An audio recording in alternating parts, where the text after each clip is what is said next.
سبيل الدموع سبيل مريح تنهد يا صاحي كي تستريح. Assalamualaikum warahmatullahi wabarakatuh. Alhamdulillahirabbil alamin. Wassalatu wassalamu ala Rasulillah. Alhamdulillah, kita bersyukur kepada Allah Subhanahu wa taala atas segala nikmat yang tidak terhingga. Kalau kita mau hitung nikmat Allah, maka kita tidak akan bisa dan tidak akan mampu menghitungnya. Allah taala berfirman, dan Dia telah memberikan kepadamu segala apa yang kamu mohonkan kepadanya. Dan jika kamu menghitung nikmat Allah, niscaya kamu tidak dapat menghitungnya. Sungguh manusia itu sangat zolim dan sangat mengingkari nikmat Allah. Quran Surat Ibrahim ayat 34. Kalau kita bandingkan antara nikmat Allah yang kita peroleh dengan musibah, pasti yang banyak adalah nikmat. Adapun musibah hanya sebentar dan tidak lama. Di antara nikmat Allah, kita sekarang berada di bulan Sya'ban. Apa saja sunnah-sunnah yang harus kita lakukan di bulan Sya'ban dan apa saja yang tidak boleh kita lakukan? Pertama, kita masuk dulu ke dalam pengertian Sya'ban. Dinamakan Sya'ban yang artinya kelompok atau golongan karena orang-orang Arab dahulu pada bulan tersebut berpencar-pencar untuk mencari sumber air. Juga karena mereka berpisah-pisah di gua-gua dan dikatakan sebagai bulan Sya'ban karena bulan tersebut muncul di antara dua bulan mulia, yaitu Rajab dan Ramadan. Ali Hafiz Ibnu Hajar rahimahullah berkata, dinamakan Sya'ban karena sibuknya mereka mencari air atau sumur setelah berlalunya bulan Rajab yang mulia. Dan ada juga yang berpendapat selain itu. Wallahu alam. Keutamaan bulan Sya'ban. 1. Rasulullah SAW sering berpuasa di bulan Sya'ban. Hal ini berdasarkan riwayat dari Aisyah radhiyallahu anhuma. Ia berkata, Rasulullah SAW selalu berpuasa hingga kami mengatakan beliau tidak pernah berbuka, dan pernah beliau senantiasa berbuka hingga kami mengatakan beliau tidak pernah berpuasa. Aisyah radhiyallahu anhuma melanjutkan, aku tidak melihat Rasulullah SAW menyempurnakan puasa sebulan kecuali di bulan Ramadan. Dan aku tidak melihat beliau berpuasa lebih banyak dari bulan-bulan yang lain, melainkan pada bulan Sya'ban. Dari Abu Salamah, Aisyah radhiyallahu anhuma pernah menceritakan kepadanya. Dia berkata, Nabi SAW tidak pernah berpuasa pada satu bulan yang lebih banyak daripada bulan Sya'ban. Beliau berpuasa pada bulan Sya'ban sepenuhnya. Beliau SAW bersabda, lakukanlah amalan sunnah semampu kamu. Sesungguhnya Allah tidak akan merasa bosan terhadap amal yang terus-menerus kalian lakukan, hingga kalian yang merasa bosan. Salat yang paling dicintai Nabi SAW adalah salat yang dikerjakan secara terus-menerus, walaupun hanya sedikit. Apabila beliau mengerjakan suatu salat, beliau mengerjakannya secara terus-menerus. Dari Abdullah bin Abi Qais, bahwasanya dia mendengar Aisyah radhiyallahu anhuma berkata, bulan yang paling disukai Rasulullah SAW untuk berpuasa adalah bulan Sya'ban. Karena itulah beliau menyambungkan puasa pada bulan itu dengan puasa bulan Ramadan.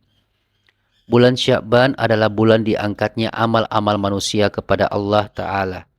Hal ini berdasarkan hadis dari Usama bin Zaid radhiyallahu anhu. Ia mengatakan, aku bertanya, wahai Rasulullah, saya tidak melihat engkau berpuasa di suatu bulan seperti engkau berpuasa di bulan Sya'ban. Beliau SAW menjawab, bulan itu banyak manusia yang lalai, yaitu bulan antara Rajab dan Ramadan. Bulan diangkatnya amal-amal kepada Rabb semesta alam, dan aku ingin amalku diangkat dalam keadaan aku sedang berpuasa. Ketiga, memperbanyak puasa di bulan Sya'ban sangat membantu badan dan hati untuk lebih siap menyambut bulan Ramadan dalam menjalani ketaatan kepada Allah Tabaraka wa Ta'ala. Larangan berpuasa di pertengahan bulan Sya'ban. Dari Abu Hurairah radhiyallahu anhu bahwa Rasulullah SAW bersabda, jika memasuki pertengahan bulan Sya'ban, maka janganlah kalian berpuasa. Larangan dalam hadis ini berkaitan dengan orang yang baru mulai puasa dari pertengahan Sya'ban atau bagi orang yang kalau dia puasa dia akan lemah. Adapun orang yang sudah biasa melakukan puasa sunnah dan dia kuat untuk melaksanakan puasa sunnah tersebut, maka dianjurkan bagi dia puasa dari awal Sya'ban sampai 2 hari menjelang Ramadan. Karena mendahului Ramadan dengan puasa sehari atau 2 hari tidak boleh dengan dasar hadis yang sahih, kecuali bagi orang-orang yang sudah terbiasa berpuasa. Dari Abu Hurairah radhiyallahu anhu bahwasanya Nabi Shallallahu alaihi wasallam pernah bersabda, "Jangan sekali-kali salah seorang di antara kalian mendahului puasa Ramadan dengan melakukan puasa sehari atau 2 hari sebelumnya, kecuali seseorang yang terbiasa berpuasa dan waktu kebiasaan puasanya itu jatuh pada hari itu. Maka silakan dia berpuasa pada hari itu." Adanya keutamaan di malam nisfu Sya'ban, hal ini berdasarkan sabda Rasulullah Shallallahu alaihi wasallam, Allah tabaraka wa ta'ala melihat kepada makhluknya pada malam nisfu Sya'ban. Lalu dia mengampuni seluruh makhluknya kecuali orang musyrik dan orang yang bermusuhan. Dari Abu Thalabah radhiyallahu anhu, Nabi Shallallahu alaihi wasallam bersabda, apabila sampai malam nisfu Sya'ban, maka Allah melihat kepada para hambanya, lalu mengampuni orang-orang yang beriman. Dan dalam riwayat dari Abu Musa disebutkan bahwa Rasulullah Shallallahu alaihi wasallam bersabda, sesungguhnya Allah Ta'ala melihat kepada makhluknya di malam nisfu Sya'ban dan memberi ampunan bagi orang-orang yang beriman, kecuali orang yang musyrik dan orang yang mendengki. Maka ini adalah kesempatan bagi setiap muslim untuk meraih ridho Allah Ta'ala dan mengharap masuk surga, yaitu dengan menghilangkan kedengkian antara dirinya dengan orang lain, baik dekat maupun jauh, seperti apabila terjadi dalam keluarganya. Juga berdoa dan bertaubat dari maksiat dan dosa durhaka kepada kedua orang tua, melalaikan salat, berlaku zalim kepada orang, dosa riba, ghibah, namimah atau mengadu domba, mendengarkan musik dan lagu, dan dosa kemaksiatan lainnya. Tidak boleh mengkhususkan hari tersebut dengan puasa, salat dan semacamnya, sebab Rasulullah SAW tidak mengkhususkan hari tersebut dengan hal-hal itu. Beliau tidak pernah menetapkannya dan tidak pula para sahabat yang mulia radhiyallahu anhum. Dan diriwayatkan tentang hal ini hadis yang batil dari Ali bin Abi Thalib radhiyallahu anhu, bahwasanya Rasulullah SAW bersabda, apabila datang malam nisfu Sya'ban, maka salatlah pada malam itu dan puasalah di siangnya. Sesungguhnya Allah tabaraka wa ta'ala pada malam itu turun ke langit dunia sejak terbenamnya matahari. Lalu dia berfirman, ketahuilah, orang yang meminta ampunan maka akan diampuni. Orang yang meminta rizki maka akan diberi rizki. Siapa yang sakit maka akan disehatkan. Siapa yang begini maka akan begitu hingga terbit matahari. Hadis ini adalah dusta atas nama Rasulullah SAW. Diriwayatkan oleh Ibnu Majah nomor 1388. Di sanadnya ada Abu Bakrah bin Abdillah bin Muhammad bin Abi Sabrah Al-Quraish Al-Amiri Al-Madini. Az-Zahabi berkata dalam Mizan, didoifkan oleh Al-Bukhari dan selainnya. Syekh Abdul Aziz bin Bas rahimahullah berkata, seandainya mengkhususkan ibadah pada malam tersebut disyariatkan, tentunya malam Jumat lebih utama daripada malam-malam selainnya.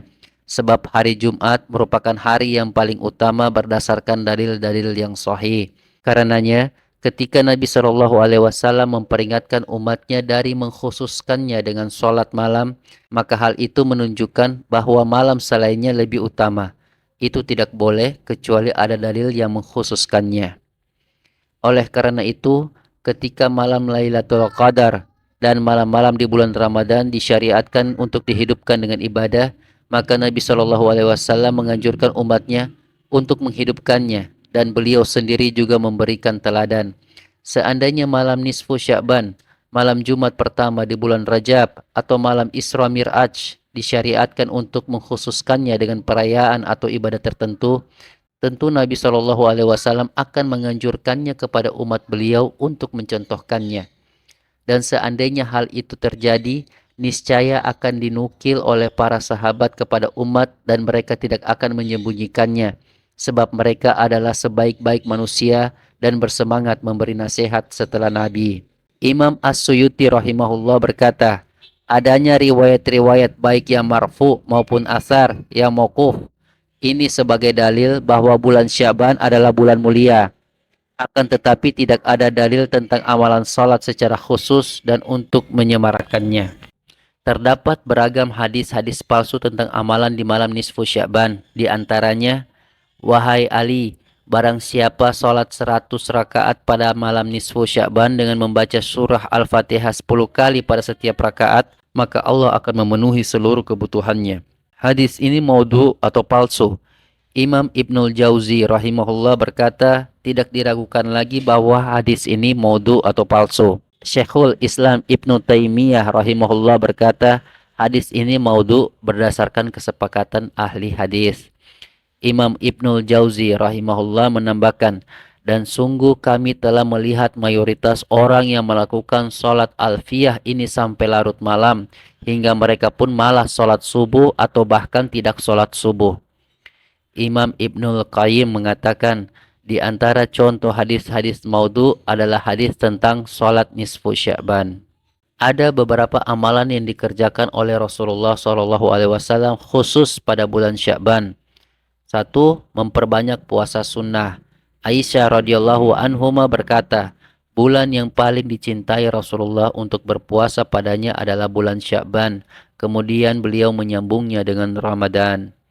2. Memperbanyak amal ketaatan pada waktu-waktu yang banyak manusia lalai darinya.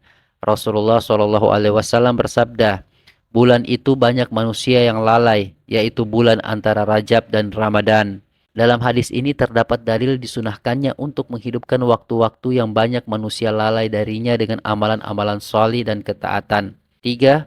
Memperbanyak amalan soleh. Sebab pada bulan Sya'ban, amal-amal seluruh manusia akan diangkat kepada Allah Azza wa Jalla. Hal ini berdasarkan sabda Rasulullah SAW. Di bulan itu diangkat amal-amal manusia kepada Allah Rabb semesta alam. Maka aku senang apabila saat amalku diangkat, aku sedang berpuasa. Oleh karena itu, perbanyak amal-amal soleh di bulan Sya'ban ini dengan melaksanakan sholat 5 waktu dan rawatibnya. Rasulullah SAW bersabda, kerjakanlah sholat sunnah di rumah kalian, karena sebaik-baik sholat seseorang adalah yang dikerjakan di rumahnya, kecuali sholat wajib. Wajib untuk diperhatikan dan menjadi peringatan bagi orang yang masih mempunyai utang puasa Ramadan sebelumnya untuk membayarnya sebelum masuk bulan Ramadan berikutnya. Dan tidak boleh mengakhirkannya hingga Ramadan berikutnya kecuali darurat, misalnya uzur yang terus berlanjut sampai 2 Ramadan. Dari Aisyah radhiyallahu anhuma, ia berkata, suatu ketika aku memiliki hutang puasa Ramadan dan aku tidak bisa mengqadanya selain pada bulan Sya'ban. Telah disebutkan sebelumnya bahwa puasa di bulan Sya'ban adalah sebagai latihan untuk menghadapi puasa di bulan Ramadan, sehingga seorang hamba tidak merasa terlalu berat dan sulit dalam berpuasa sebulan penuh padanya karena sebulannya telah terlatih berpuasa. Seseorang yang berpuasa pada bulan Sya'ban sebelum Ramadan akan mendapatkan kelezatan berpuasa sehingga ia menghadapi puasa Ramadan dengan penuh semangat dan kekuatan. Karena bulan Sya'ban merupakan langkah awal dalam menyongsong bulan Ramadan, maka hendaklah kaum muslimin mengisi bulan ini dengan melatih diri beramal ketaatan kepada Allah, mulai dari berpuasa, bersedekah, dan membaca Al-Quran supaya jiwa benar-benar siap dalam menyambut Ramadan. Salama bin Kuhail radhiyallahu anhu berkata, dahulu dikatakan bahwa Sya'ban adalah bulannya para qurra, pembaca Al-Quran. Juga diriwayatkan dari Amr bin Qais al-Mulai radhiyallahu anhu, apabila bulan Sya'ban telah masuk, maka ia menutup tokonya dan meluangkan waktu khusus untuk membaca Al-Quran. Maksudnya para ulama rahimahullah ketika masuk bulan Sya'ban mereka sibuk membaca Al-Quran, terutama lagi para imam yang mengimami sholat 5 waktu dan sholat tarawih, qiyamul Ramadan. Mereka sibuk murajaah hafalan Al-Quran. Jadi sejak bulan Sya'ban mereka sudah meluangkan waktu sepenuhnya untuk membaca Al-Quran. Lebih-lebih lagi kalau sudah masuk bulan Ramadan yang merupakan syahrul Quran. Mereka membacanya siang dan malam hari. Keyakinan-keyakinan sesat dan amalan-amalan bid'ah seputar bulan Sya'ban, yaitu 1.